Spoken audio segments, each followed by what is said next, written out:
Graça e paz, gente. Vamos orar ao Senhor, pedindo a sua graça e pedindo também a iluminação do seu Espírito para essa noite. Nós estamos chegando à nossa última lição do módulo. E a palavra de hoje, ela é uma palavra que a gente poderia fazer um módulo só sobre ela. Mas nós vamos ter a oportunidade de aprender muito ainda acerca daquilo que nós vamos estar ministrando hoje. Mas eu quero orar pela sua vida, eu quero orar por toda a sua parentela. Coloque agora sua vida diante do Senhor em oração. Senhor, muito obrigado por termos chegado até aqui. Obrigado pela conclusão desse módulo. Obrigado, Pai, por tudo aquilo que temos aprendido e que tem sido posto como fundamento da nossa fé. Nós oramos no nome do Senhor Jesus Cristo, para que absolutamente nada se perca, mas que tudo, Senhor, venha germinar, crescer e dar o seu fruto em nossa vida para a glória do Teu nome. Nós pedimos a iluminação do Teu Espírito Santo sobre as nossas vidas nessa noite. Nós queremos aprender do Senhor aqui nesse lugar. Aqueles que não puderam chegar, que o Senhor os abençoe de igual forma. Aqueles que estão a caminho, que o Senhor traga em paz. O desejo do nosso coração, Pai, é juntos sermos edificados nessa fé e na palavra do Senhor. Nos abençoe a todos e continue abençoando nossas vidas, suprindo todas as nossas necessidades. Nós oramos no nome de Jesus. Você que crê, diga amém. Muito bem, hoje nós vamos falar sobre a esperança da igreja eternamente com Jesus, né? Como eu disse para você logo aqui na introdução, é uma palavra para esses dias, gente. Não que não seja para os outros, mas principalmente para esses dias. Nós vamos falar sobre a esperança da igreja. Num tempo que nós temos vivido, tão carente de esperança, falar sobre esperança é algo para esses dias, né? Em que consiste, então, a esperança da igreja? Olha, qualquer tempo vivido aqui na terra, seja sob quais circunstâncias forem, ele é apenas um relance daquilo que nós viveremos por toda a eternidade. Ao contrário do que muitos pensam, a vida ela não está limitada a este plano, mas existe um plano que vai além desse plano no qual nós estamos vivendo, que a Bíblia chama de eternidade. E a nossa eternidade, ela depende da maneira como nós vivemos aqui e do encontro que temos ou não com a pessoa do nosso Senhor Jesus Cristo. Porque o nosso encontro com Ele vai, de fato, determinar o destino da nossa eternidade. Mas aqui nós estamos falando para pessoas que têm a Jesus como seu Senhor e como seu Salvador e que, portanto, é a igreja. E assim sendo, nós vamos falar nessa noite sobre a esperança da igreja eternamente com Jesus. Deixa eu dizer uma coisa para você. Tem muita coisa aqui que a gente poderia gastar muito tempo, e isso não vai ser possível. A gente vai apenas trazer aqui algumas noções de algo que posteriormente vai ser aprofundado, tá certo? Mas você vai tirando aí as suas dúvidas, na medida em que elas forem surgindo. Talvez não dê para fazer isso somente hoje, mas a gente pode ir conversando a respeito. E também a gente vai se deter aqui aquilo que a gente entende que é mais importante para esse momento, ok? Mas você, com a apostila em mãos, você vai poder se aprofundar nisso, estudar isso, e a gente vai estar à disposição para estar auxiliando você, né? Então, olha, falando acerca da esperança da igreja, a Bíblia ela diz para nós temos uma esperança confortadora e nós temos também uma esperança viva. Esses dois textos de 1 Tessalonicenses 4,18 e 1 Pedro 1,3 fala sobre essa verdade. Olha, quando nós temos a segurança de uma eternidade com o nosso Senhor Jesus Cristo, isso nos traz conforto, né? Isso nos traz consolo. E isso vivifica a nossa fé. Nós também temos uma esperança que ela é purificadora. Olha, nós sabemos que na segunda vinda do nosso Senhor Jesus Cristo à Terra, A palavra de Deus declara isso. Essa sua vinda, ela acontecerá sobre 3 aspectos. No aspecto pessoal, no aspecto literal e no aspecto visível. E se você quer entender um pouco mais acerca de como vai se dar isso, você pode observar esses textos que estão descritos aí na sua apostila. A palavra também fala que a vinda do nosso Senhor Jesus Cristo, ela será cheia de glória e de poder. A Bíblia nos ensina que a glória dos céus virão na vinda do nosso Senhor Jesus Cristo. Então, dito isso, nós vamos agora para aquilo que prepara o ambiente para essa vinda do nosso Senhor Jesus Cristo, ok? Então, vamos começar aqui falando sobre o fim dos tempos. Essa é uma palavra que nós temos ouvido muito nesses dias. Se não, pelo menos deveríamos ouvir, porque a Bíblia ela nos ensina que nós estamos vivendo exatamente esse tempo, o fim dos tempos. Nós não estamos ainda no fim, mas nós estamos nesse prenúncio, né? E a Bíblia mostra isso para nós. Então, o que é que se entende por fim dos tempos à luz da palavra de Deus? Refere-se aos eventos finais que antecedem a vinda do nosso Senhor Jesus Cristo. Então, você vai perceber, olhando para as Escrituras, que tudo que nós temos vivido nos dias de hoje, de fato está preparando o ambiente para a vinda gloriosa do nosso Senhor Jesus Cristo. Então, olha, toda a Bíblia, ela aponta para o Senhor Jesus Cristo, do Gênesis ao Apocalipse. Nós vamos observar que no Antigo Testamento, todo o Antigo Testamento falava acerca da vinda do nosso Senhor Jesus Cristo, o Messias de Deus. E de fato isso aconteceu. E o Novo Testamento ele vai apontar também para essa realidade da segunda vinda do nosso Senhor Jesus Cristo. E o Antigo Testamento também já falava sobre isso. Então, olha, toda a Bíblia, ela aponta para o Senhor Jesus Cristo. E aqui, quando nós estamos falando dessa segunda vinda, desse segundo evento, então nós vamos tratar especificamente disso. Há outros termos na Bíblia que falam acerca da vinda do Senhor Jesus Cristo, né? Ou do fim dos tempos. E alguns termos que estão aqui eu quero compartilhar com você. Primeiro, o fim. Mateus 24:14 diz assim, olha, e este evangelho do reino será pregado em todo o mundo, em testemunha a todas as nações, então virá o fim. E aí deixa eu dizer uma coisa para você. Isso daqui também é uma profecia bíblica, e a palavra de Deus está dizendo para nós, olha, ele não virá enquanto essa palavra do Evangelho ela não for pregada em todas as nações. Todas as nações precisam ouvir que Jesus Cristo é o Senhor, que Ele é o Verbo que veio da parte de Deus, mas também quando isso acontecer, nada mais precisa acontecer para que então Ele possa vir. Então virá o fim, declara a palavra do Senhor. Últimos tempos, né? Os quais vos diziam, nos últimos tempos, haveria escarnecedores, que andariam segundo as suas ímpias concupiscências. Nós vivemos um tempo assim. Nós vivemos um tempo onde as pessoas escarnecem da fé. A fé, ela é desvalorizada, a fé é colocada para um segundo, terceiro, quarto plano. A gente percebe que a fé ela é cada vez mais, né, escanteada. E as pessoas elas têm escarnecido da fé. Então isso demonstra que nós estamos vivendo esse tempo de preparação para a vinda do Senhor Jesus Cristo. Daniel 12:9. E ele, o anjo, disse, vai Daniel, porque essas palavras estão fechadas e seladas até o tempo do fim. O profeta Daniel, a sua profecia, ela é uma profecia escatológica, ela é uma profecia que fala acerca do fim de todas as coisas, né? E ele está declarando exatamente isso aqui também. E o último texto aqui que fala sobre a última hora, a expressão, filhinhos, é já a última hora, e como ouvistes, que vem o anticristo, aquele que se oporia a Cristo, também agora muitos se têm feito anticristos, por onde conhecemos que já é a última hora ou o fim.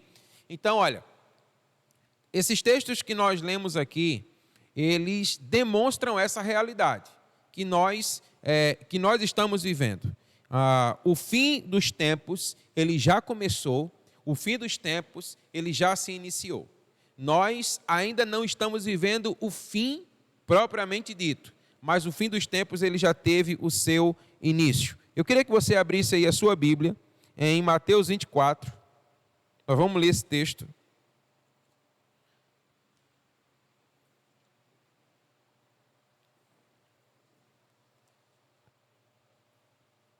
Mateus capítulo 24, de 36 a 44. O texto diz assim: mas daquele dia e hora, nenhum homem sabe, nem os anjos do céu, mas unicamente o Pai. E como foi nos dias de Noé, assim também a vinda do Filho do Homem. Pois assim como nos dias anteriores ao dilúvio, comiam, bebiam, casavam e davam-se em casamento, até o dia em que Noé entrou na arca, e não souberam até que veio o dilúvio e os levou a todos, assim também será a vinda do Filho do Homem. Então, estando dois no campo, um será tomado e o outro vai ficar. Estando duas mulheres moendo no moinho, uma será tomada e a outra deixada. Vigiai, portanto, porque não sabeis a que hora há de vir o vosso Senhor. Sabei, porém, que se o dono da casa soubesse a que vigília viria o ladrão, ele vigiaria e não deixaria a sua casa ser arrombada. Por isso, estai vós prontos também, porque a hora em que não pensais, o Filho do Homem virá. Você pode dizer amém? Então, olha, esse texto ele é muito claro para nós. Aqui, o nosso Senhor Jesus Cristo está dizendo, olha, nós não sabemos o dia, nós não sabemos a hora em que Ele virá, mas os sinais demonstram que Ele está às portas. E que sinais são esses? Os sinais são semelhantes ao dilúvio em Noé. Então, você conhece a história, aquela época, e o próprio texto declara para nós, eles comiam, bebiam, davam-se em casamento, eles não consideravam a pessoa do Senhor, Deus, o Criador, e eles viviam indiferentes ao Senhor, e eles só notaram que, de fato, o dilúvio veio quando Noé entrou na arca. É isso que o texto está dizendo. Quando eles vierem se aperceber, já passou. O Senhor já veio e tomou a sua igreja. Então, é isso que o texto está dizendo para nós. Então, esse é um tempo de nós estarmos atentos, vigilantes, acerca daquilo que a palavra do Senhor, ela nos declara. Então, não sabemos data, não sabemos hora, não sabemos absolutamente nada a respeito disso. Então, olha, se alguém se levantar por aí dizendo, olha, tal dia, tal hora, né? A palavra, ela não nos autoriza a tal.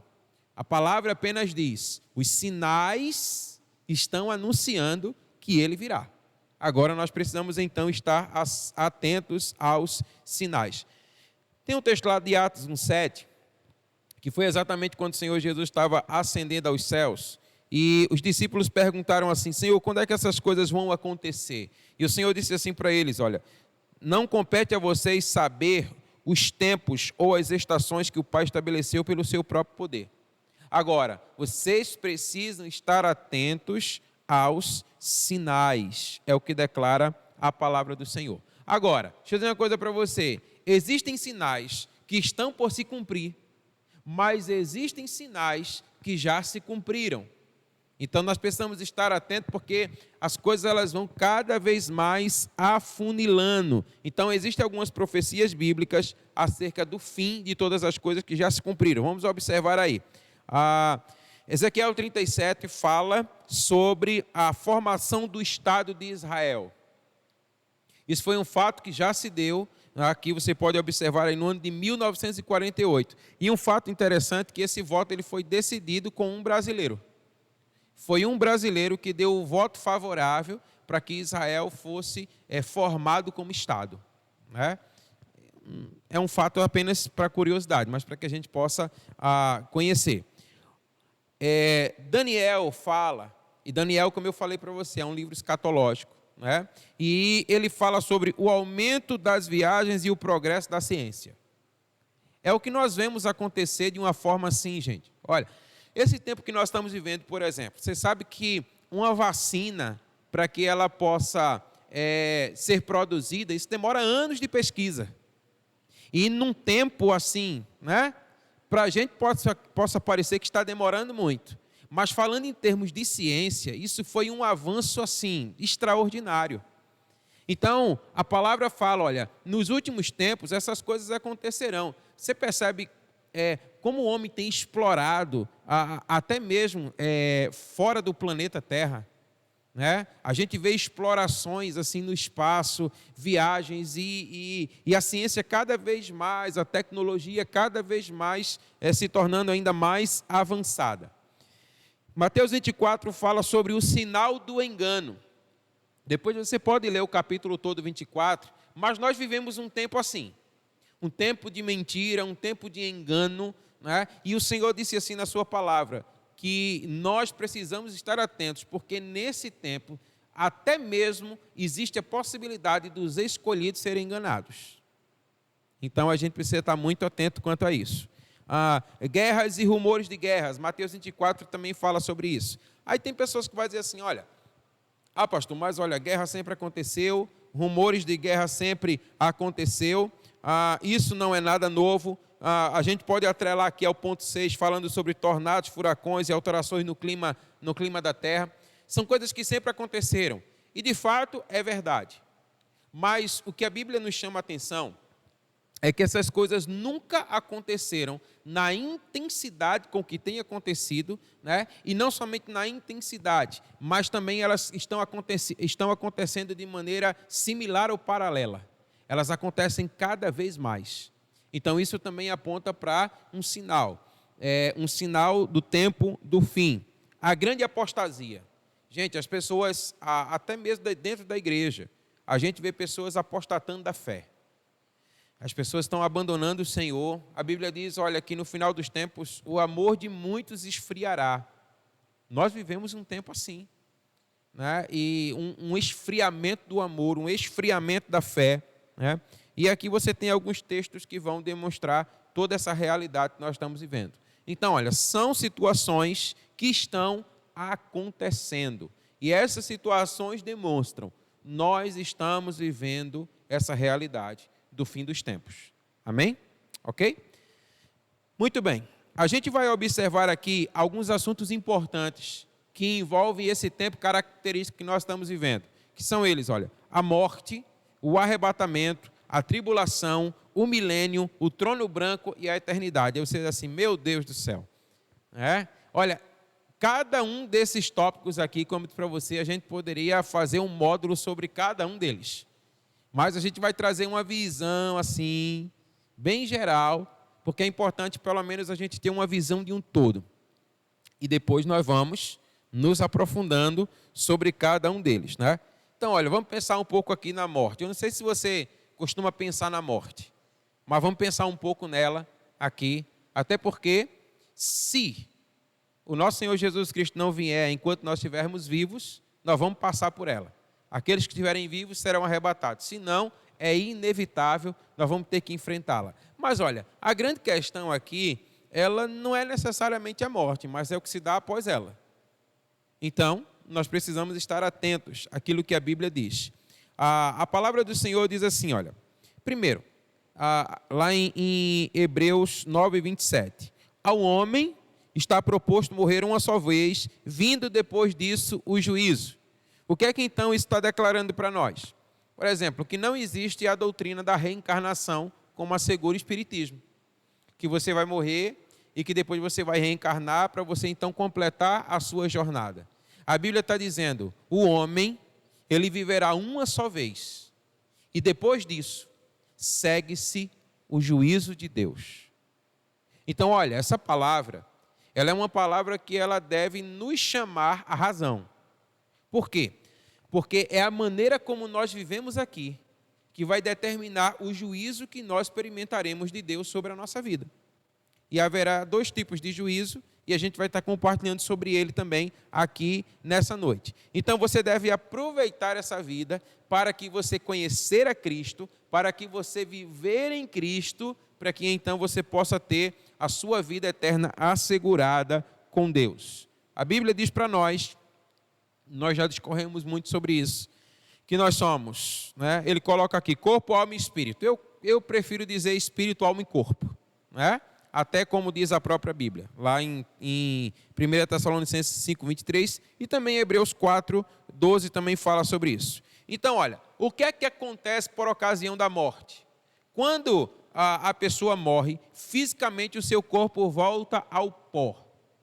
Nós sabemos disso. E o Senhor declarou isso a partir do pecado do homem. Porquanto tu és pó e ao pó tornarás. Então isso foi uma consequência do pecado do homem, né? Não era esse o plano original do nosso Deus para a nossa vida.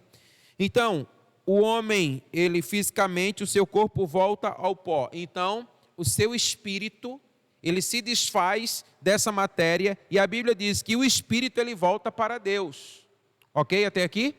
Então, o corpo volta ao pó e o espírito volta para Deus. Agora, o que é que acontece, então, quando esse espírito, ele volta para Deus? Aí eu quero gastar um pouquinho de tempo aqui. A palavra hebraica utilizada no Antigo Testamento para designar ou identificar o lugar dos mortos é Sheol. E no Novo Testamento a palavra é Hades. Nós não vamos encontrar na nossa tradução, algumas traduções mais antigas, elas vão trazer essa palavra Sheol e vão trazer essa palavra Hades. Na verdade, a tradução para a nossa língua portuguesa foi a palavra inferno. Mas aí você vai entender o que é que nós vamos estar explicando aqui para você. Porque não existe na nossa língua uma palavra que possa trazer um sentido de fato que essa palavra quer trazer na língua, tanto na língua hebraica quanto na língua grega, ok? Mas, tanto no Antigo Testamento quanto no Novo Testamento, a palavra vai declarar para nós que é exatamente para esse lugar que o Espírito, ele torna a Deus, né? E a Bíblia, ela vai dizer para nós que existe pelo menos 3 tipos de traduções para essa palavra inferno. A gente vai compartilhar sobre isso aqui também. Lá em Lucas, capítulo 16, o verso 22 e 23, é um exemplo da tradução dessa palavra Hades. Alguém pode abrir aí a sua Bíblia? Em Lucas 16, 22 e 23, e quem encontrar, faça essa leitura bem alta aí para a gente.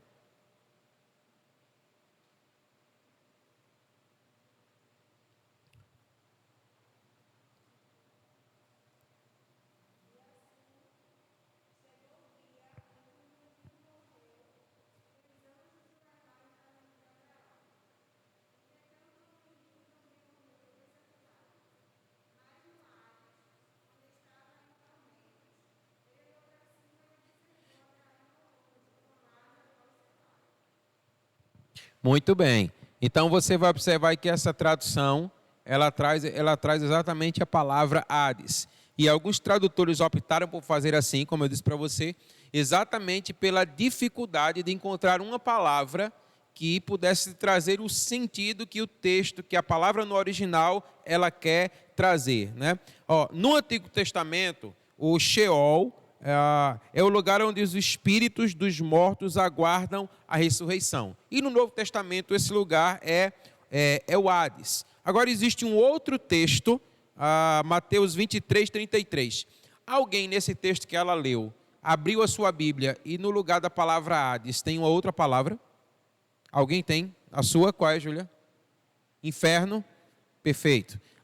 Mateus 23, 33. Outra pessoa abra aí e leia para a gente, bem alto.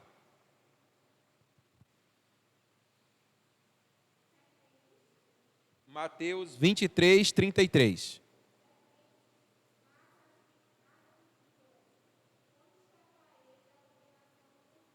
Muito bem. Como escapareis da condenação do inferno? Agora, olha que interessante.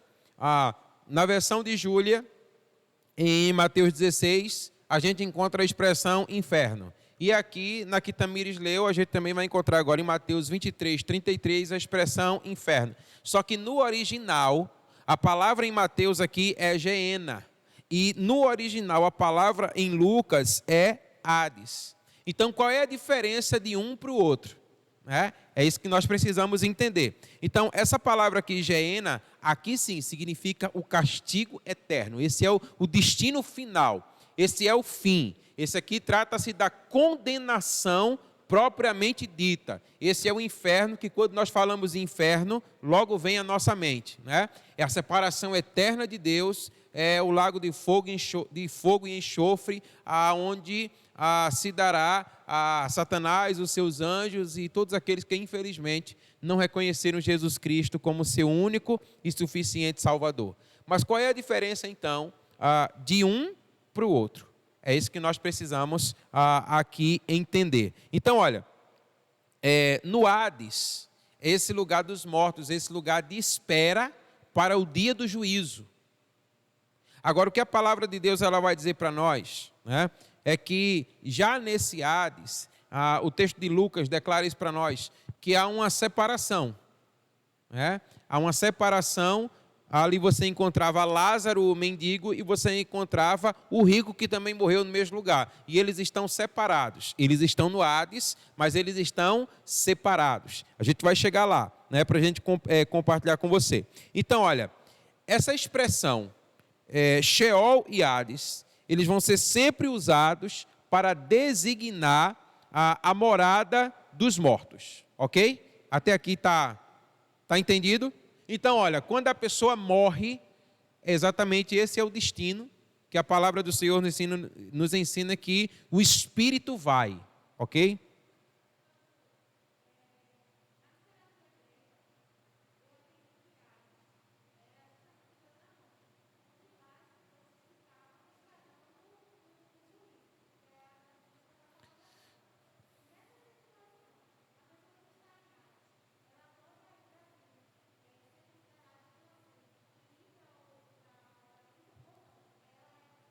Não. Ali é um lugar de fato onde ela vai aguardar o juízo final. Mas ali, uma vez no Hades, não há mais possibilidade de arrependimento. Somente aqui, em vida, é que nós temos a oportunidade de nos arrependermos dos nossos pecados, de termos a Cristo como nosso Senhor e como nosso Salvador, e então nós garantirmos a vida eterna.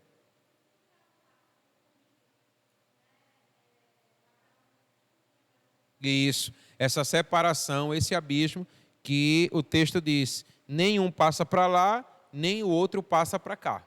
Né? Então é exatamente isso que o texto diz para nós. Então olha, mas a palavra de Deus ela vai dizer que o nosso Senhor Jesus Cristo, então, ele vem trazer luz sobre as nossas vidas. Né?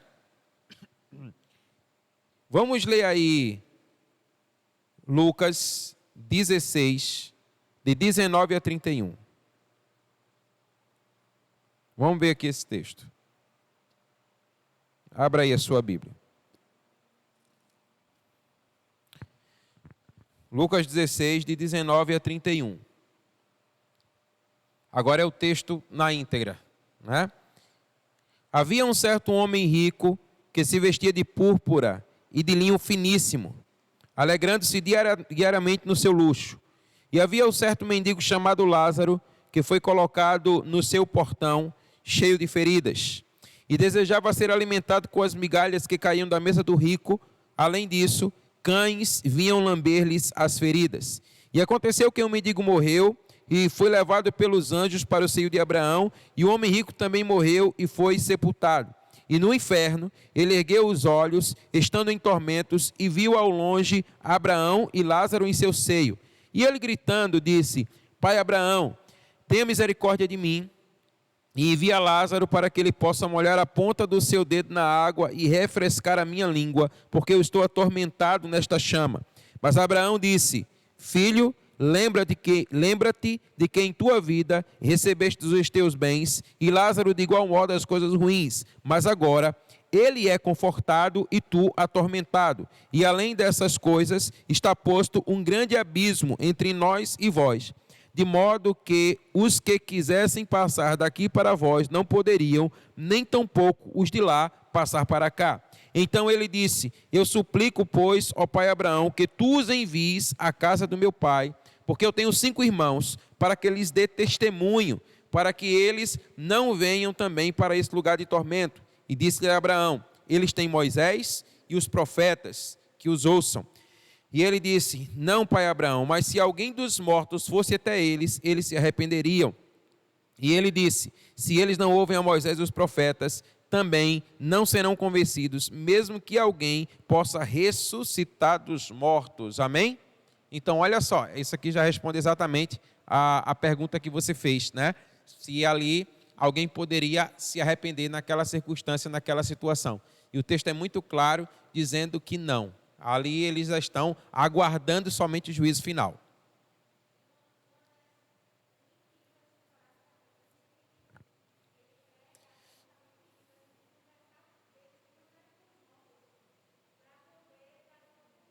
Isso. O texto também é muito claro em relação a isso, né? Ao espírito dos mortos de vir, o texto também declara que o Senhor também não permite tal coisa. Pode falar, Gil.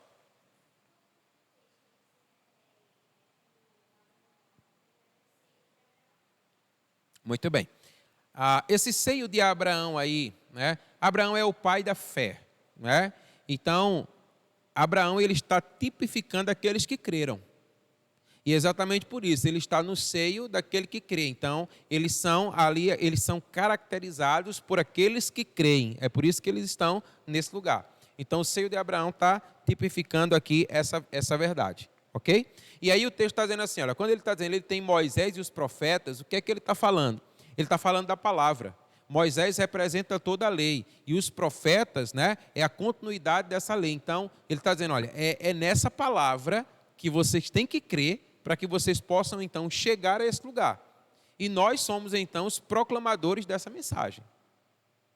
Então, por isso que nós estamos declarando, essa é uma palavra para os nossos dias. Então, olha, nessa história, aqui, o Sheol é apresentado como um lugar dividido, dois setores, né, separados por um grande abismo, como o texto já deixa isso muito claro. Um deles é lugar de tortura e sofrimento. Você percebe o sofrimento desse homem rico? Ele diz assim, olha, permita que Lázaro pelo menos molhe a ponta do dedo na água e coloque na minha língua, para que eu possa me refrescar um pouco. Só que o que o texto declara para nós aqui, é que isso aqui ainda não é o Geena. Isso aqui é o Sheol, isso aqui ainda é o Hades. Mas esse lugar já é lugar de tormento, já é lugar de sofrimento, já é lugar de agonia, já é lugar de angústia, já é lugar de aflição. Mas ainda não é o destino final dessas pessoas que estarão nesse lugar. Diga assim, misericórdia. Então, olha, esse era o destino dos injustos, daqueles que não creram. Mas a palavra fala do paraíso, que é o seio de Abraão. Então, o que é então esse paraíso aqui? É um lugar de descanso e um lugar de conforto. Então, perceba que, enquanto Lázaro está aqui, ele sofre humilhações, ele sofreu com as suas enfermidades, ele sofreu com a sua fome e tantas outras coisas. Mas ele foi alguém que depositou a sua fé no Senhor. E por depositar a sua fé no Senhor, é por isso que ele então agora está no paraíso, é por isso que ele agora está no seio de Abraão, né? Nesse lugar de conforto, né? Nesse lugar de graça. Não é porque ele sofreu aqui, então porque ele sofreu aqui, agora ele vai herdar uma situação diferente lá. Não é nada disso. O que o texto está declarando é porque ele creu. Isso se torna possível unicamente pela fé. Amém? Então, olha, essa palavra paraíso aqui é justamente para designar esse lugar de separação. A Bíblia diz para nós que há um abismo que separa um lugar do outro, no lugar dos mortos. O lugar dos injustos do lugar dos justos. Aqueles que foram justificados, aqueles que creram. Amém? Então, de um lado, conforto e alegria. Do outro, muita agonia e muita aflição. Ok? Entendido até aqui? Alguma dúvida? Então vamos lá, vamos prosseguir. O próximo tema fala aqui sobre uma mudança drástica, né? Então vamos tentar entender aqui o que foi que aconteceu o que foi esse algo assim tão dramático que aconteceu, que mudou essa realidade, né? A ascensão do nosso Senhor Jesus Cristo após a sua morte. A ressurreição de Cristo é após a sua entrega de vida na cruz, a sua morte, a sua ressurreição, é o fato mais extraordinário que se deu sobre a face da terra. O apóstolo Paulo, ele escreve dizendo assim: se Cristo não ressuscitou, a nossa fé é vã. Se Cristo não tivesse ressuscitado, de nada valeria estarmos aqui nessa noite. De nada valeria a nossa fé, porque se ele não tivesse ressuscitado, tudo aquilo que nós cremos seria somente uma história, talvez uma grande história, mas nada mais do que uma história. Mas Cristo, ele ressuscitou, e glória a Deus por isso, amém? Então, tendo ele ressuscitado, então muita coisa mudou. E aí nós vamos observar aqui essas verdades, né? Vamos ver aqui, 2 Coríntios 5, de 6 a 8.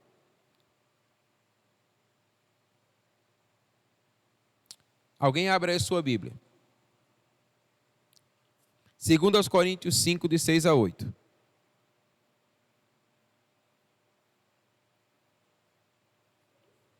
Segundas Coríntios 5, de 6 a 8. Outra pessoa pode abrir em Hebreus 9, 26.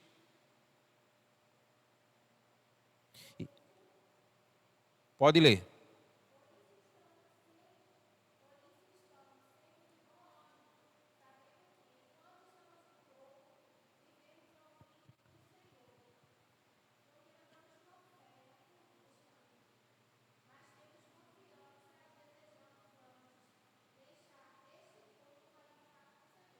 Aleluia. Agora Hebreus 9, 26. Outra pessoa pode ler para nós. E outra pessoa já pode ir lá abrindo em Apocalipse 6, de 9 a 11. Lê bem alto aí, Hebreus 9, 26.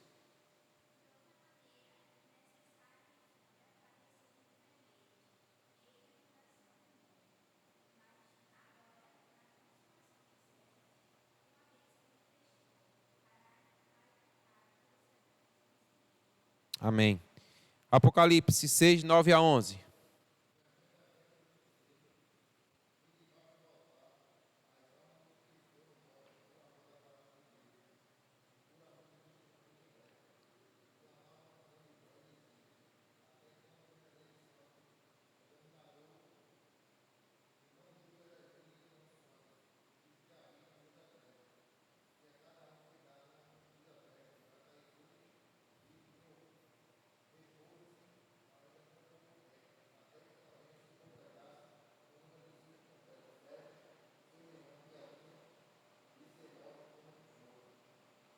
Muito bem.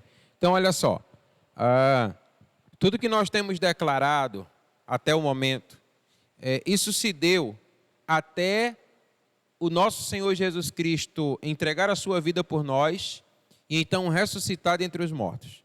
A Bíblia diz que nesse período dos 3 dias da sua morte, né, a Bíblia vai dizer para nós lá em 1 Pedro 3, 17 a 22, que o Senhor Jesus Cristo ele desceu ao Sheol e ele pregou aos espíritos em prisão. Alguns vão dizer que ele pregou para arrependimento, mas outros vão declarar que não, ele foi pregar simplesmente para testemunho, porque ali não havia mais a possibilidade de arrependimento. Mas a Bíblia vai dizer que ele foi até os espíritos em prisão, ele desceu ao Sheol e ali ele pregou a eles. E ali, queridos, a Bíblia vai dizer para nós que o Senhor então, ele libertou os mortos, os justos, do seio de Abraão, transferindo-os para uma nova realidade, que é o que a Bíblia chama de regiões celestiais.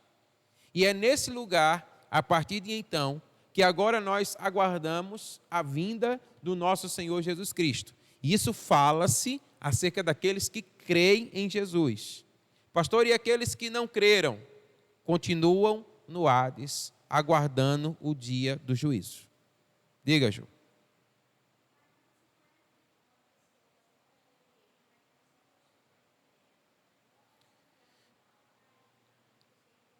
Se uma pessoa se afastou da igreja, mas não se afastou do evangelho. Apostatou, entendi, do evangelho. Olha, deixa eu dizer uma coisa para você. É muito difícil da gente separar uma coisa da outra. né? Porque, olha, quando a pessoa ela escolhe não congregar, ela está pecando. A Bíblia vai dizer para nós lá em Hebreus: não deixeis de congregar como é costume de muitos. Então, quando deliberadamente você escolhe não estar no ambiente, não estar congregando, você naturalmente está infringindo um princípio estabelecido pelo Senhor. Por quê? O que é a igreja? O que é a igreja? A igreja é o corpo. É porque nós temos muitas vezes a mentalidade templária. Nós pensamos que a igreja é o templo. Então eu não preciso vir para o templo, necessariamente. Mas o templo abriga a igreja. Eu sou a igreja, você é a igreja. Então, se naturalmente eu escolho estar fora da igreja, eu estou fora do corpo. É claro que a nossa salvação, ela está em Cristo. A nossa salvação, ela se dá pela fé em Cristo. Então, eu não preciso, entenda, eu não preciso estar na igreja para ser salvo. Mas o fato de estar nela testifica que eu sou salvo. Tá? Vocês estão me entendendo? Porque, olha, existem situações e situações. Uma questão é você se ver impossibilitado. Existem pessoas que não podem estar nesse meio porque elas estão, por exemplo, acamadas. Elas não conseguem sair da cama. Elas estão hospitalizadas. Mas, se não fosse assim, elas estariam nesse lugar porque elas entendem que esse lugar, o lugar da comunhão, seja aqui, seja numa célula, é um lugar para que nós pudéssemos estar. Mas quando você escolhe deliberadamente, é aquela coisa que alguns vão dizer assim, né? Aí eu não preciso da igreja para ser salvo, mas o Senhor vem buscar a sua igreja.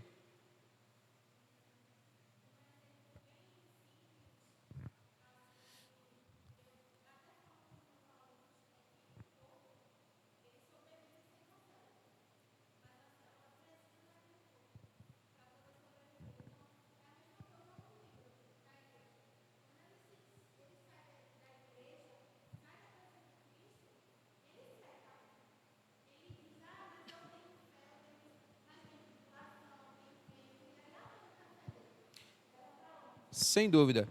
Se você arrancar um dedo do seu corpo, ele vai necrosar, ele vai ficar podre e ele vai morrer. Então, esse é um engano. Lembra de Mateus 24, que nós falamos de um tempo de engano? Porque muitos de vocês vão ouvir muitos dizer assim, olha, mas eu tenho fé em Deus. Mas a Bíblia diz, aquele que tem os meus mandamentos e os guarda, esse é o que me ama, e eu também o amarei e me manifestarei a ele. Então é preciso guardar os mandamentos. Então, olha, esses textos, tira um pouquinho assim para eu poder ouvir.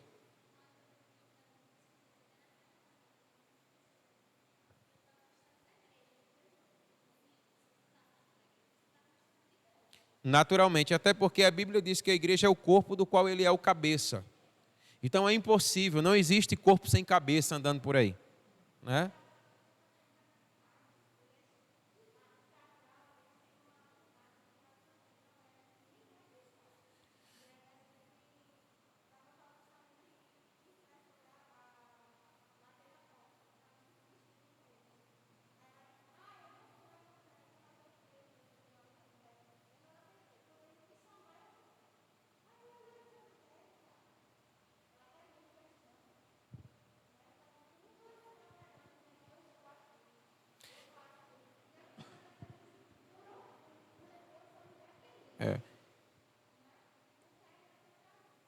E na verdade, ele já tem chamado.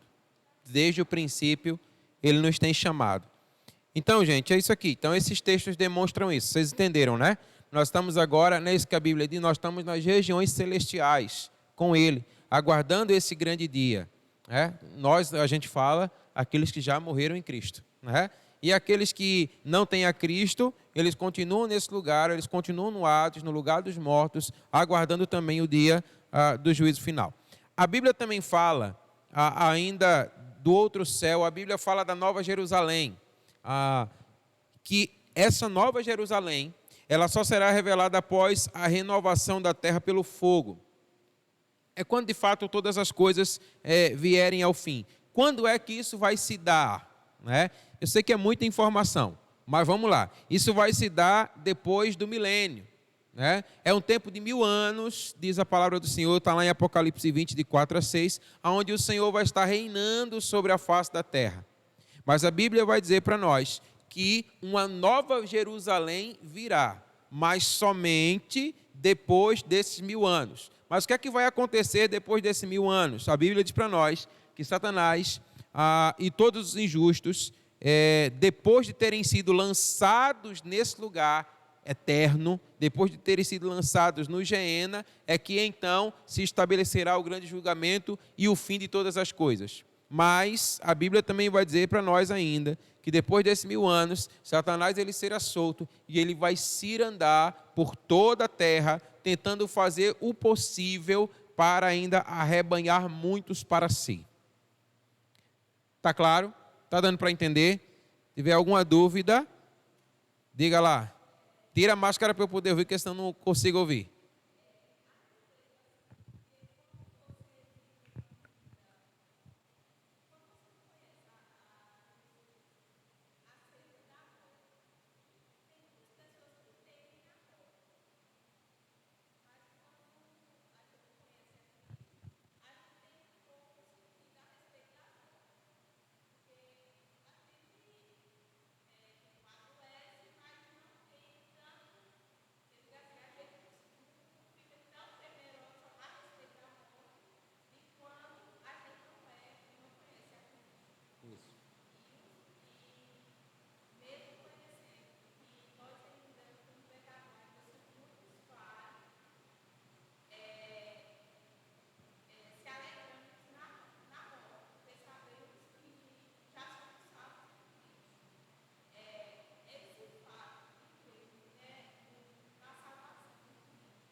Na verdade,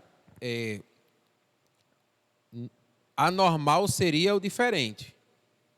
Tipo, você conhece a palavra, você é salvo em Cristo, né? Você conhece a verdade, você tem uma esperança e você vai ficar desesperado por causa da morte. Aí é anormal, né? Mas o normal, de fato, é você tendo todo esse entendimento, isso trazer paz para o seu coração. É claro que nós queremos viver e viver muito, e o sentido da nossa vida é cumprir com o propósito de Deus, aquilo que Ele estabeleceu para nós. E isso passa por estabelecer o seu reino e fazê-lo conhecido. Mas a gente sabe que se por alguma razão o Senhor nos chamar até a sua presença, é como Paulo disse. Paulo era muito consciente quando ele disse, olha, porque para mim o viver é Cristo e o morrer é lucro.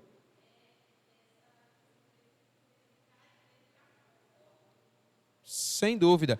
Então, ele tem uma compreensão clara, e essa é a compreensão que nós devemos ter. Então, o que é que acontece? Por que a gente vai encontrar também muitos crentes que estão desesperados, por exemplo, num tempo como esse que nós estamos vivendo? Porque não conhecem aquilo que deveriam conhecer acerca do que diz a palavra do Senhor. Nós precisamos estar seguros, firmados com os nossos pés na rocha. Por exemplo, tem muita gente muitos crentes que têm medo de ler o livro do Apocalipse. Ai, meu Deus do céu, porque me dá medo, aquelas figuras e tal. Na verdade, a Bíblia vai dizer assim, olha, bem-aventurado aquele que ouve e aquele que lê as profecias desse livro. Então, olha, se nós estamos seguros em Cristo, se nós temos uma esperança viva, se nós sabemos que, seja pelo arrebatamento ou pela ressurreição, nós herdaremos a eternidade com Cristo, então nós não temos o que temer, mas pelo contrário, nós temos que estar jubilosos. Quem deveria estar temendo é justamente aqueles que não têm essa segurança. E aí a Bíblia ensina para nós que eles não conhecem essa verdade. E é por isso que nós devemos então anunciar essa verdade. Por isso a palavra vai dizer assim, quão formosos são os pés daqueles que anunciam as boas novas, porque nós devemos então anunciar essa palavra a tempo e fora de tempo, amém? Então olha, o novo céu será o céu da eternidade. é o céu que Jesus foi preparar para aqueles que o amam e para aqueles que aguardam a sua vinda. É a nova Jerusalém, como declara a palavra do Senhor. Está lá em Apocalipse capítulo 21, dos versos 1 ao verso 22. Então aqui, assim, são algumas informações para que você possa se inteirar acerca dessa mudança que o Senhor Jesus Cristo, então, ele veio trazer, ele veio promover nas nossas vidas, amém? Olha, a vinda de Cristo ao mundo, ela mudou absolutamente tudo. É por isso que até na história, até aqueles que não creem, existe o antes de Cristo e o depois de Cristo. A história, de fato, ela foi marcada com a sua vinda. Até quem não está muito aí para Cristo, mas querendo ou não, quando ele vai falar de história, ele fala antes dele e depois dele. Porque a sua vinda, de fato, veio para marcar, como um divisor de águas na história da humanidade. Ok? Muito bem. Como vai ser o seu corpo? Como seu corpo vai viver de novo? O que é que a Bíblia diz para nós? Vamos lá. A Bíblia diz assim, olha, a gente já leu esse texto. Aos homens está ordenado morrerem uma só vez e vindo depois disso o juízo. Então esse corpo, como a gente viu, ele volta ao pó, mas o espírito ele volta para Deus. Mas a Bíblia também vai dizer para nós que nós receberemos um novo corpo, por ocasião da sua vinda. Então, o que é que a Bíblia fala mais a respeito dessa realidade? Lá em Marcos 12, 18 a 27, nós não vamos ler o texto, mas Jesus declarou que a ressurreição, ela implica numa continuação da vida não como nós conhecemos aqui, mas a partir de uma transformação da nossa existência. Diga.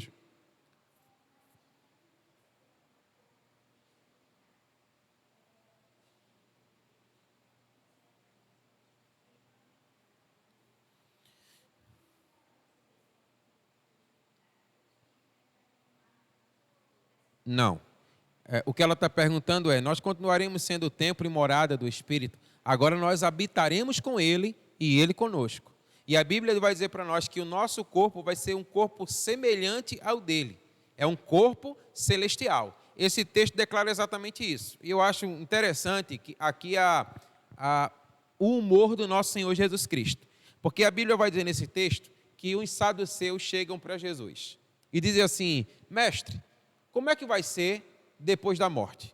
E aí eles contam uma história para Jesus. Um homem se casou com uma mulher, e aí esse homem morreu. E aí o irmão dele veio para resgatá-lo. Porque existe uma lei, que é chamada lei do levirato entre os judeus, que se alguém morre numa família e ele não constitui filhos, então o parente mais próximo, ele vai se casar com essa viúva para que a descendência dele não seja extinta da face da terra. Para que filhos possam ser gerados e aquela família não possa ser esquecida. Deu para entender? Ok? Aí ele diz assim, olha, o marido morreu, veio o irmão, morreu também, veio o outro, morreu também. Eu ficava até com medo de se aproximar dessa mulher. Porque qualquer um que vem, ela está matando. Mas o fato é, ela matou 5. E aí, como é que fica? Como é que vai ser? Na ressurreição, quem é que vai casar com ela? Aí Jesus diz assim, lá na ressurreição, eles serão como os anjos. Mas por que é que Jesus dá essa resposta para eles? Porque os saduceus não creem em anjos. Então Jesus vai, na maneira como eles vêm, Jesus também vai a eles. Eles nem se casam, nem se dão em casamento. Aí no final ele pega e arremata, dizendo, vocês estão errados. Então esse texto demonstra para nós o quê?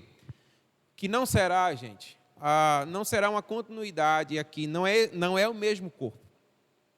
Mas é um novo corpo, é um corpo glorificado. A Bíblia diz que lá nós vamos ver o Senhor assim como Ele é. Você já pensou nisso? Que coisa gloriosa. Mas é exatamente isso que diz a palavra do Senhor. A Bíblia diz para nós que lá o nosso corpo ele vai ser incorruptível, sem nenhuma corrupção, perfeito, jamais ele vai se desfazer. Mas agora, a Bíblia ensina, é por toda a eternidade. Aqui o corpo se corrompe, aqui o corpo ele é mortal, ele é perecível, sujeito a doenças, sujeito a enfermidade, sujeito à morte. Mas uma vez que nós estivermos lá, não mais é o que declara a palavra do Senhor. Amém? É isso que o texto está dizendo para nós. Ok? Deu para entender? E a Bíblia diz que esse corpo, ele não sofrerá a segunda morte.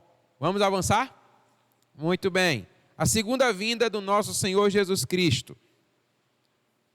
Aí a palavra fala sobre arrebatamento, tribulação, revelação e milênio.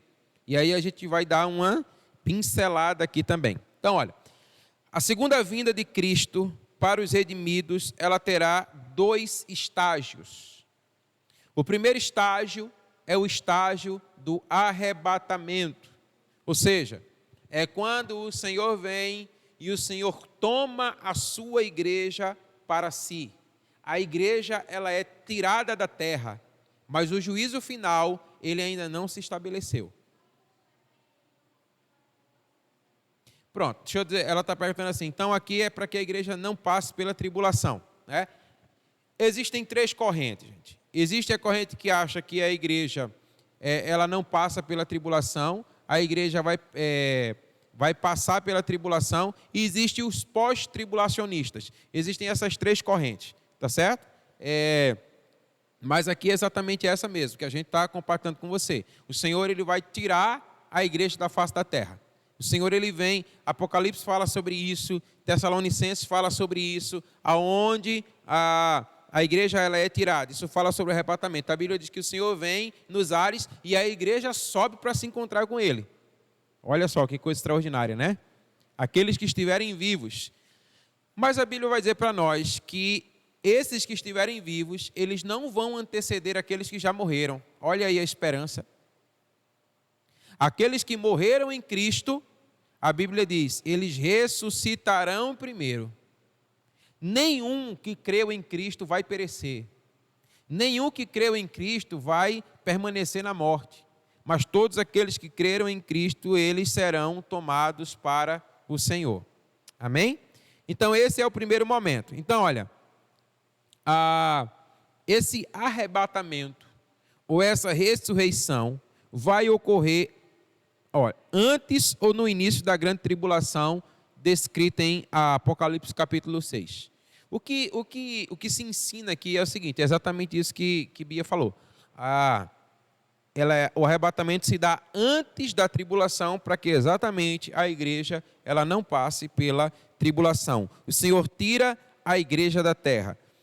Isso vai se dar na 70ª semana, conforme Daniel 24, 27. Porque, olha, Daniel ele fala de 7 semanas.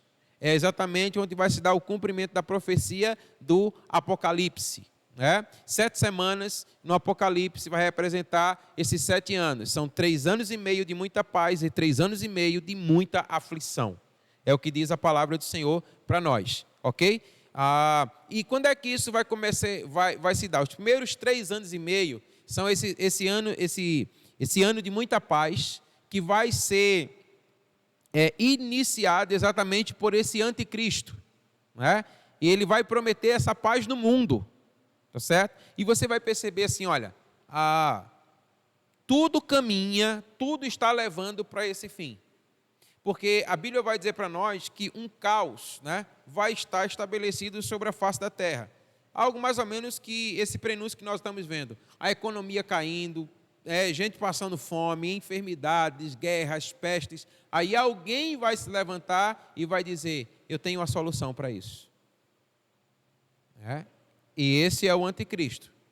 Agora, o espírito do anticristo, ele já está presente e ele já está atuando. Ele já está agindo. Nós lemos aqui um texto lá de 1 João que diz, olha, muitos anticristos já têm se levantado. Né? Ou seja, todo aquele que se levanta contra a igreja, que se levanta contra a pregação do evangelho, ele é um anticristo. Mas esse anticristo aqui, ele é a figura-chave para o fechamento de todas as coisas, ok?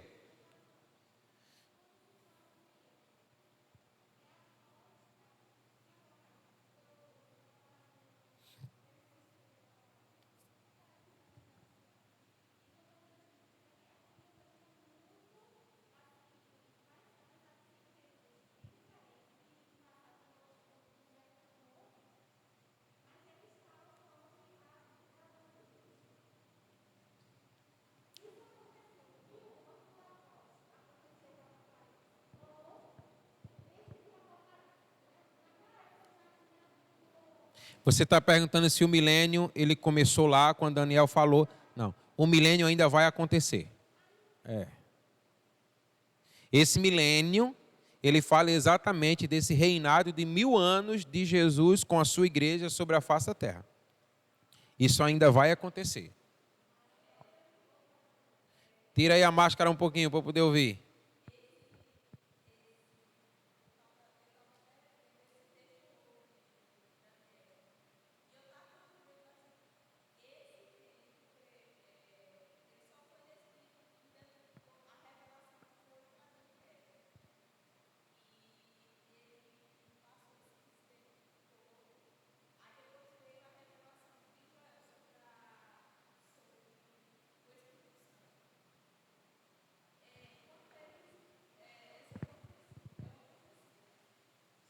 De Daniel, sim.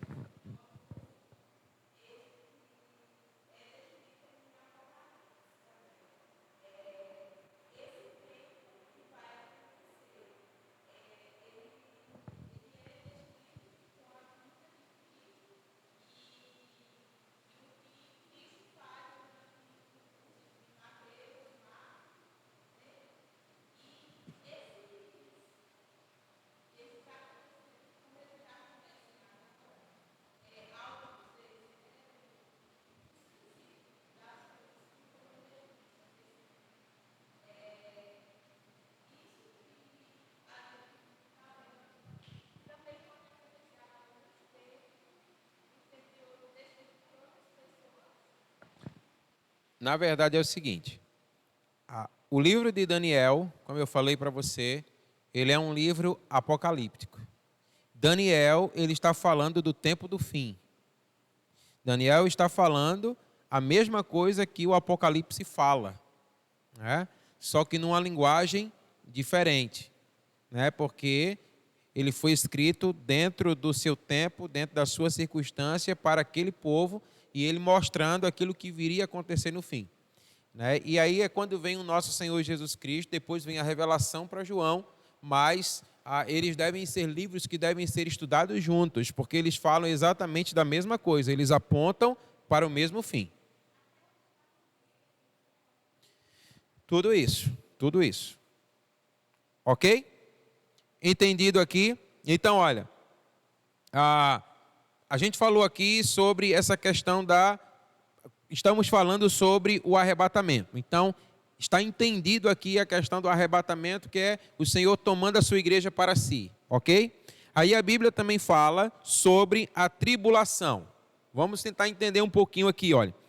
A tribulação é o período de 7 anos, iniciado pelo acordo de anticristo com Israel, propondo uma falsa paz. Olha aí, ó, conforme Daniel 9:27, ok? Então, Jesus disse, porque haverá, então, grande aflição, essa opressão, como nunca houve desde o princípio do mundo até agora, nem tampouco há de haver outra vez.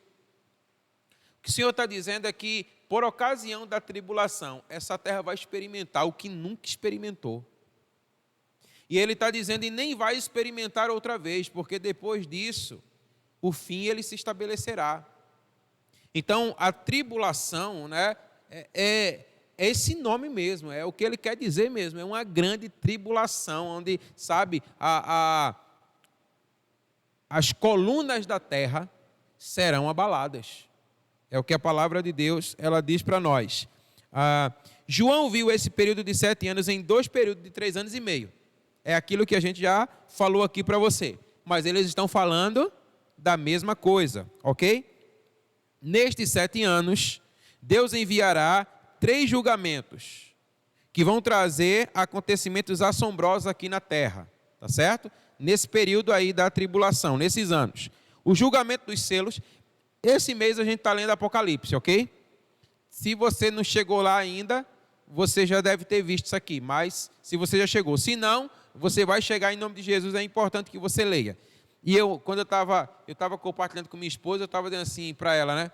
Eu não sei o que é pior, porque parece que quando você está lendo lá e você vê o julgamento dos selos, quando os selos são abertos, Rapaz, é uma coisa terrível que se dá sobre a face da terra. Aí quando parece que tudo acabou, aí vem as trombetas, aí você diz misericórdia. Aquilo que eu achava que era terrível não é nada comparado ao que se deu no toque das 7 trombetas. Mas aí a Bíblia diz, mas ainda tem outro julgamento, que é o julgamento das taças. Agora, isso deve trazer alegria para o coração da igreja. Porque aquele que é a igreja, ele está guardado em Cristo, amém? E aí eu particularmente creio, tá certo? Vão ter pessoas que pensam diferente e não há um consenso nisso, porque assim, você vai encontrar na Bíblia margem para as 3 coisas, mas eu creio que a igreja não passa pela tribulação, o Senhor toma a igreja para si, porque na verdade a tribulação, ela tem a ver com a nação de Israel. A nação de Israel precisa abrir os olhos e enxergar quem é Jesus. Vamos por parte aqui, vamos logo aqui, depois eu vou aí.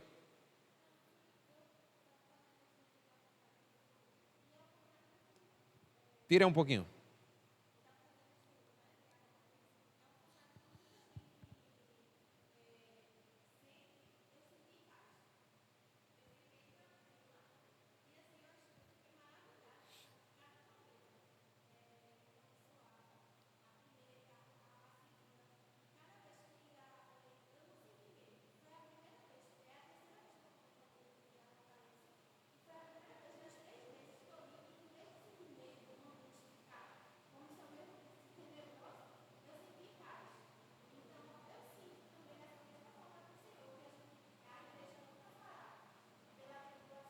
Muito bem, a gente tem que ler mesmo, porque bem-aventurado aquele que lê. Gente, esse é o livro que nos prepara para esse tempo. Se a gente não ler esse livro, se a gente não estiver inteirado acerca daquilo que o Senhor, Ele trouxe para a sua igreja, porque Ele trouxe para João a revelação para Ele trazer para a sua igreja, dizendo assim, olha, vocês precisam estar atentos, saber como as coisas vão acontecer. Diga, Ju.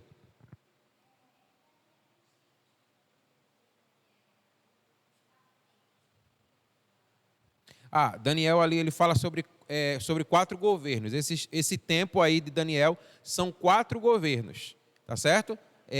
Mas aqui ele fala lá sobre 7 tempos, que são 7 semanas que se atrelam exatamente aqui a esses 7 anos, que João fala de 3 anos e meio e 3 anos e meio.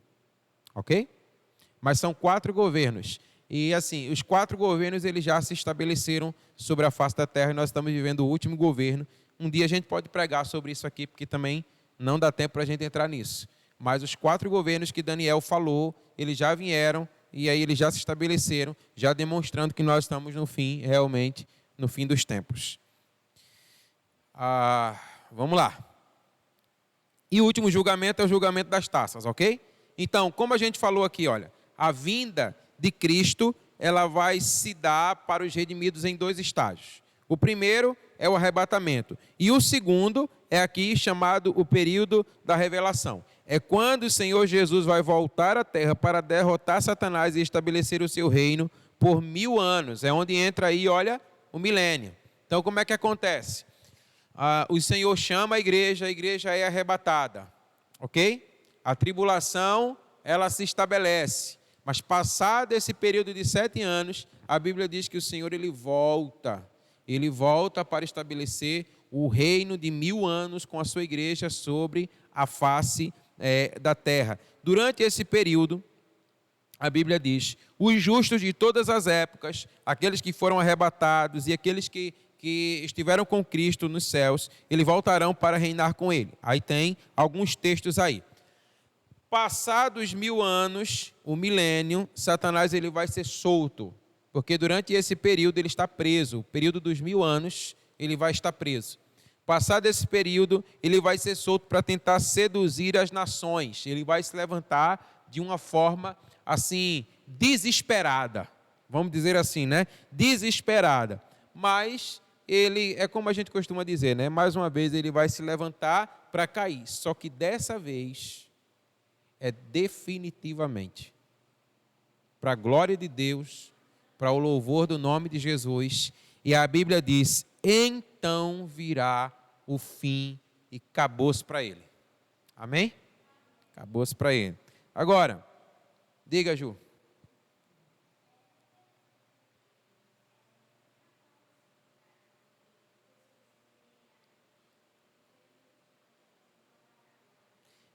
Ela está perguntando depois do milênio. Depois do milênio é o fim. Não, no milênio a paz ela está reinando. Né? Jesus está reinando com a sua igreja sobre a face da terra. Talvez a pergunta fosse, no período da tribulação, né? Nesse período que a igreja não está aqui, né? Que a igreja é arrebatada, existe a possibilidade de alguém se converter? Né? Pela misericórdia de Deus isso vai acontecer. Agora, esses que vão viver esse tempo e esses que serão salvos nesse tempo, e a Bíblia vai dizer, olha, vão ser milhares de milhares, mas não vai ser nada fácil. Por quê? O Espírito de Deus, ele não estará na terra, gente. A igreja não estará na terra. Então, de fato, a coisa vai estar muito feia. Mas vai haver a possibilidade de salvação, né? A gente fala assim, de alguns poucos diante do universo, né? Do globo. Mas a Bíblia vai dizer, se eu não me engano, em Apocalipse 12, que vai vir muita gente com as suas vestes resplandecentes. Quem foi que levantou a mão?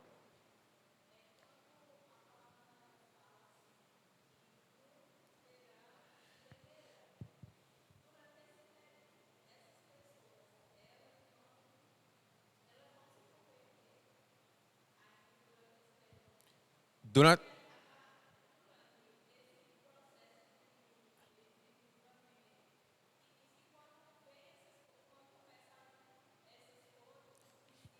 você fala quando o julgamento se estabelecer? Não, durante esse período todo, sim. Pessoas vão se convertendo, mas quando o Senhor começar a estabelecer o julgamento, aí não tem mais possibilidade de salvação para ninguém. Vamos lá. Pronto, então o dia do julgamento, que é aquilo que chamamos de o tribunal de Cristo.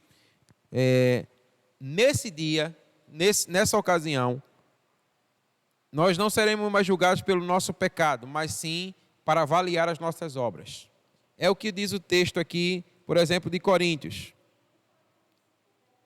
Isso. A Bíblia vai dizer para nós assim, olha, ainda que as suas obras sejam consumidas pelo fogo do julgamento, mas o cristão ressuscitado herdará a coroa da justiça. Por que é que isso acontece? Aqui não é julgamento para salvação, mas aqui é julgamento para galardão. Para a gente diferenciar uma coisa da outra, ok? Porque, olha, se você está em Cristo, se você tem a Cristo como Senhor da sua vida, a Bíblia diz, você vai ser salvo. Agora, então, os crentes, eles não passam pelo julgamento para a salvação. Porque o que é que a Bíblia diz? Aquele que está em Cristo, ele não está condenado, ele não vai ser mais julgado, mas ele já herdou a vida eterna. Então ele já é salvo, mas ele vai passar pelo julgamento do galardão. Porque aí o galardão, querido, olha, uns vão receber mais, outros vão receber menos e outros vão receber nenhum. Isso vai depender do teu trabalho na face da terra, daquilo que você fez em prol do reino. Então aquilo que você faz em prol do reino não te caracteriza a salvação, mas traz galardão. Ok? Muito bem. Agora, enquanto isso, enquanto os justos estiverem sendo julgados, os mortos injustos ainda estão lá no Sheol. Eles ainda estão lá no Hades. E eles vão ressuscitar para o grande julgamento do trono branco. E esse julgamento aqui, no fim do milênio, exatamente para o fim de todas as coisas. Porque esses daqui, eles serão ressuscitados para a condenação. Ok? Passa aí uma página, porque não é essa página não, tá certo? Mais um erro, ainda bem que foi só nas 2 últimas aulas, né? Aí você passa, depois você volta para ela. Olha, o julgamento dos injustos, quando a gente fala de injusto aqui, é aqueles que não foram justificados, ok? Virá no fim dos tempos de acordo com o conceito humano do tempo, tá certo? Conforme a Bíblia declara para nós, conforme tudo aquilo que nós já declaramos aqui. E o julgamento do trono branco, né? O julgamento do trono branco vai marcar a separação final entre aqueles que escolheram a Cristo e aqueles que o rejeitaram. Sob que ocasião? Nessa vida. Olha, gente, se nós não entregarmos a nossa vida para Jesus aqui, não vai adiantar a gente fazer como fez o rico, dizendo, olha, manda pelo menos vir lá, né, o meu irmão Átila e molhar o dedo na água e colocar, não adianta. É aqui que a gente tem que tomar a decisão por Cristo. E é aqui que a gente tem que tomar a decisão de anunciar a Cristo. Olha, se você entender esse negócio aqui, isso vai queimar no teu coração. Por quê? Não é por medo do que possa vir, porque você sabe que você está assegurado em Cristo, né? Mas você vai dizer assim, você já parou para imaginar o que será daquelas pessoas que partiram sem Cristo? Você já parou para imaginar onde é que elas estão agora? A Bíblia diz que elas estão no Hades. A Bíblia fala que ali é dor, é tortura, é sofrimento, mas ainda não é o fim. A Bíblia fala que aquilo que está por vir é ainda pior. Então, quando a gente entende isso, a gente se levanta, sabe, e sai anunciando, você precisa entregar a vida para Cristo. É por isso que nós precisamos ser entendedores, irmãos, dessa palavra. Pode falar, Rafa. Tira só a máscara para eu te ouvir.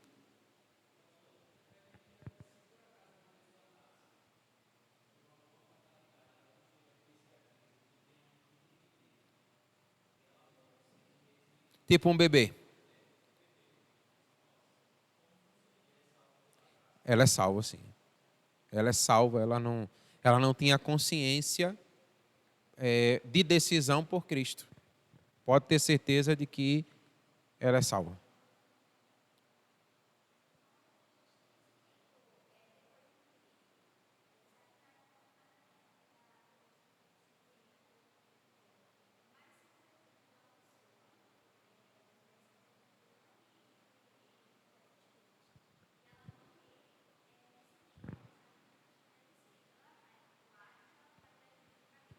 Olha, não. A condição para você ir a Cristo, para você herdar os céus, é você estar salvo, em Cristo, né? Quando o Senhor Jesus Cristo estiver aqui reinando por 1000 anos, essa coisa aí não vai se estabelecer. E quando o Satanás ele é solto, depois dos 1000 anos, e ele vem para a terra, e ele vai tentar rebanhar alguns para si, a Bíblia, por exemplo, não fala para nós quanto tempo vai ser isso, quanto tempo isso se dará. Então, a gente não tem como precisar, né? Isso aí, realmente, a gente não sabe dizer se, de fato, ele conseguirá alguns para si. A gente não tem como precisar isso.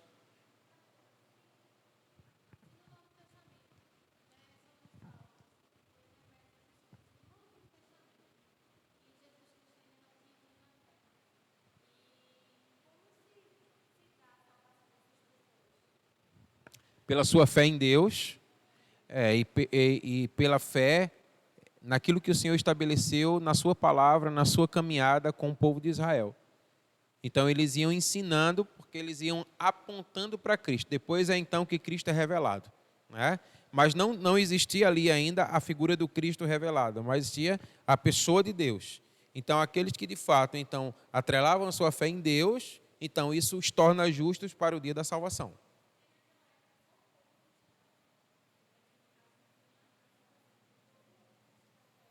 Foi por isso que o Senhor levantou Israel justamente para trazer salvação a todos os povos.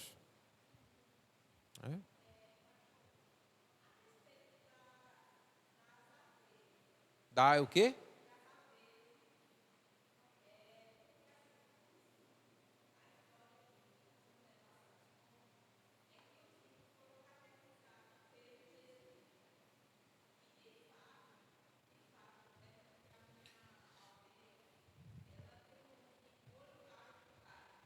Como é o nome? Olho d'água do Padre.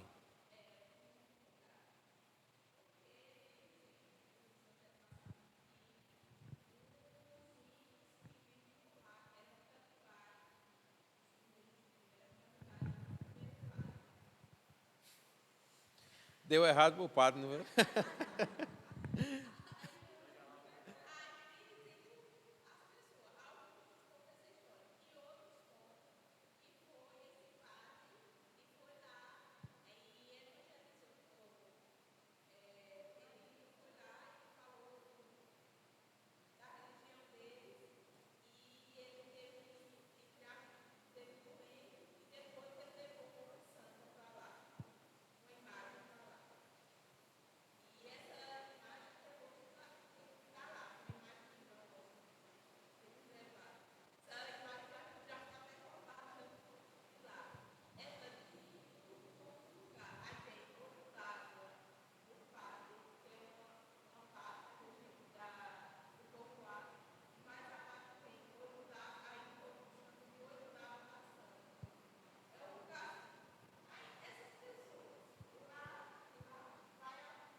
Muito bem. A Bíblia diz assim para nós: a nossa entrada no céu, ela de fato é garantida pelo nosso Senhor Jesus Cristo. O julgamento justo somente por Ele pode ser exercido, porque isso abre margem para nós, para muitas conjecturações. Mas a Bíblia diz, Jesus deixa muito claro, que Ele é a porta. Quem não entrar por Ele, não estará salvo. É o que a Bíblia diz. Por isso o Senhor disse, vocês devem ir por todo mundo e vocês devem pregar o Evangelho a toda a criatura. Então, essas pessoas que nunca ouviram falar, de acordo com as Escrituras, estariam condenadas. Agora, se de fato estarão, né, isso aí é o Senhor quem de fato vai julgar. Pelo seguinte aspecto, partindo do pressuposto daquilo que nós estamos pensando, porque ninguém nunca chegou lá para pregar o Evangelho para elas. Então, elas morreriam inocentes. Mas a Bíblia também diz para nós o seguinte, que a própria criação de Deus revela Deus. Então, Deus ele sempre se fez conhecido. O Salmo 19 ele fala sobre isso de uma forma extraordinária. Assim, olha, os céus anunciam a glória de Deus. Os céus proclamam a glória de Deus. Sem linguagem, sem fala, eles se mostram presente. Então, quando você começa a ver, né, quando você começa a admirar, por exemplo, o mar, você começa a observar a grandeza do mar, né, aquela coisa terrível do mar. Deus fala com você. Você percebe Deus naquilo. É claro que uma pessoa como essa, que não tem o conhecimento de Cristo, ela jamais vai ter uma compreensão clara. Mas ali, ela vê a imagem de Deus, do Deus Criador, aquele que criou todas as coisas. Agora a gente sabe de todo o misticismo, né? A gente sabe de tudo que vai sendo enxertado, né? Aquilo que foi dito, né? Uma terra que o que planta dá, é verdade também espiritualmente falando, porque tudo que plantaram aqui deu. Você vai perceber que aqui tem fé para todo tipo de gente e para todo tipo de gosto. Agora, quando o Evangelho chega, aí a coisa já toma uma conotação diferente, né? E aí a Bíblia vai dizer para nós que se nós chegarmos num ambiente e nós que conhecemos a verdade, não tornarmos Jesus conhecido naquele lugar, aí a Bíblia diz assim, o sangue daquelas pessoas eu vou requerer de você. Esse negócio é forte. Está entendendo? Esse negócio é forte. Então, a partir do momento que chega um crente ali, a conotação, ela muda, ok? Vamos lá para a gente estar finalizando, né? Como eu falei para você, o Geena, ele é esse inferno final, é o fim de todas as coisas, é onde realmente acabou tudo, ok? É quando a Bíblia diz isso para nós.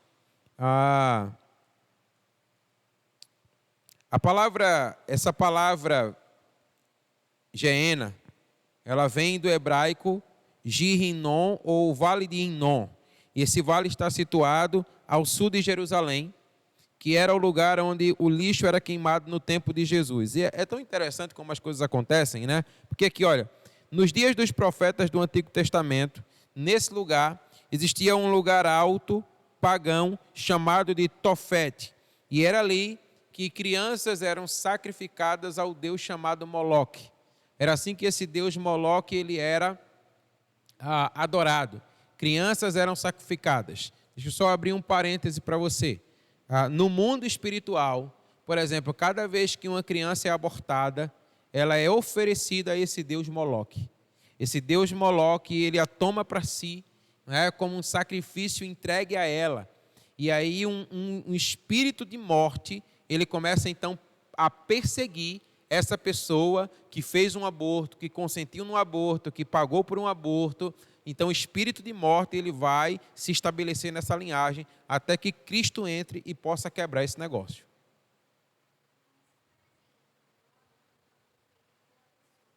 Espontâneo? Não. A gente está falando de algo consciente, de algo praticado, de assim, eu engravidei, mas eu não queria, então agora eu vou tirar essa criança. Como, por exemplo, a legalização do aborto. Não é isso que querem autorizar na nossa nação? Não, o aborto tem que ser legal.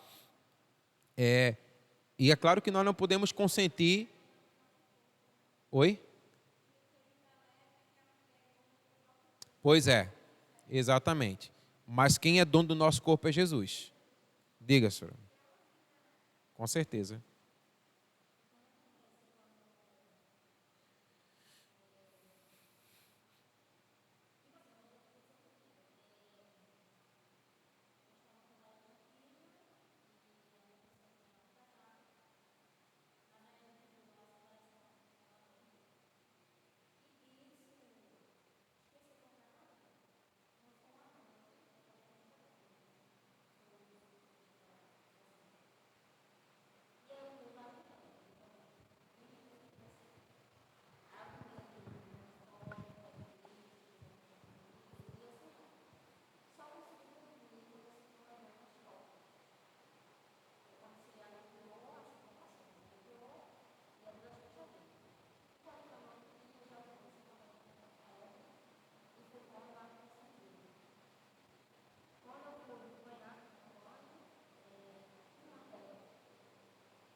Não. Olha, se isso acontece sem a intenção, tipo assim, eu vou tomar o remédio porque eu quero abortar. Isso aí você está agindo com a sua mente. Você está agindo com a intenção de assim, eu quero matar essa criança. Né? Não foi o que aconteceu. Pelo que você estava falando, você nem lembrou. Você estava com a dor de dente, você foi lá, tomou o remédio e depois, isso foi uma consequência que veio, né? É claro que a gente poderia assim, se você tinha a consciência de que estava grávida, isso pode ter, assim, sido uma atitude inconsequente, mas você não agiu com a intenção de matar esse feto, de matar essa criança, então, diante de Deus, não. Isso não é aceito como um aborto. Ok? Não é aceito como um aborto. Mas isso aqui é só um parêntese, só para que a gente possa entender que, assim como acontecia lá, então, o que é que conta aqui, né, a história para nós? Essas crianças eram sacrificadas lá, e esse era o lugar onde se jogava o lixo, e o lixo era queimado. Então, esse era um fogo que nunca se apagava. Ele estava sempre queimando, porque sempre lixo estava sendo colocado naquele lugar. E aí o Senhor pega essa expressão, né, do Vale de Inom, do Gi-Inom, e vai dizer assim, esse é o Geena. É um lugar onde o fogo queima e nunca se apaga. Né, tipificando realmente o que vai ser aquele inferno. Ok? Então, gente, essa é a palavra que a gente queria trazer para vocês hoje, falando um pouco acerca da esperança da igreja. A igreja tem uma esperança viva, a igreja tem uma esperança certa. Nós somos a igreja e nós temos essa garantia que nos é dada pela palavra do Senhor, que quando o Senhor Jesus Cristo vier na sua glória, nós nos encontraremos com Ele, passaremos a nossa eternidade com Ele, e nesse período em que aqui estamos, nós precisamos ser profetas do Senhor e anunciar a Jesus Cristo. Por isso a Bíblia diz, a tempo e fora de tempo, porque nós precisamos trazer o maior número possível de pessoas para a presença do nosso Deus.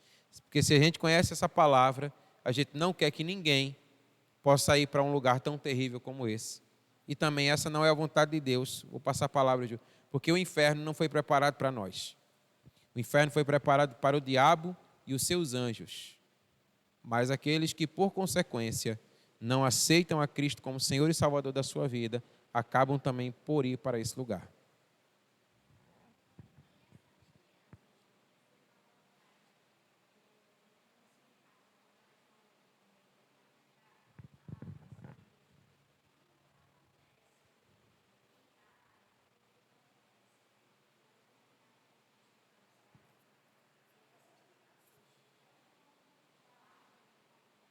Para o céu?